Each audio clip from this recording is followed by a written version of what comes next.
తెలుగుదేశం చాలా ఇచ్చింది, మీరు పార్టీ కోసం పనిచేశారు.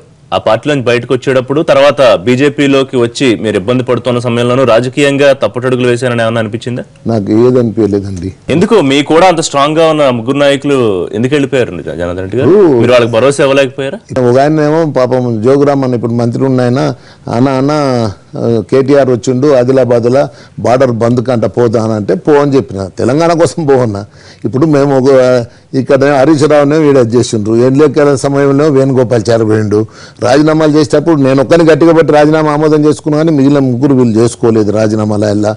ఇంకొకటి చెప్పండి, నా ఎంబడి తెలంగాణ కోసమే వచ్చిన వాళ్ళు కదా, వాళ్ళని తీసుకుపోయి నన్ను నిర్వీర్యం చేయాలంటే ఏ ఉద్దేశంతో చేసిండ్రో. మీరు దొరుకుంటే మిమ్మల్ని కూడా తీసుకెళ్లేవారేమో. మీరు చాలా 7.5 గంటలు చర్చలు అంటే ఓ రోజు పిలిస్తే పోతే రమ్మన్నాడు పార్టీలకు. అష్యూరెన్స్ ఏం రాలేదా? సరైన అష్యూరెన్స్ ఏం రాలేదు? అష్యూరెన్స్ కోసం కాదండి, నేను దేనికి పార్టీ పదవుల కోసం లాలూచి ఎన్నడూ పడలేదండి, పైసల కోసం లాలూచి పడలేదు నేను. మీరు తెలుసు గాలి జనార్దన్ రెడ్డి దగ్గరికి మేము 14 మంది మీరు పోతే ఏం పరిస్థితి ఉన్నది, ఒక్కరిని ఏకాకినైనా ఒంటరిని అయిపోయినా ఒంటరిగానే పోరాడినా నేను జైలు తోలిచ్చిన, ఎన్నడూ ఇది వాళ్ళకు కాంప్రమైజ్ కాలేదు. రాజశేఖర రెడ్డి తోటి ఇన్ని దినాలకు వెళ్ళి నేను ఇరిగేషన్ ప్రాజెక్టులో జరిగిన అవినీతి మీద ఎంత పోరాడినో మీకు తెలియంది కాదు. ఈరోజు ఇవాళ మా కల్వకుర్తి మా జిల్లా ప్రాజెక్టులు ఇంత గతి కావడానికి కారణం ఇవాళ మంత్రులుగా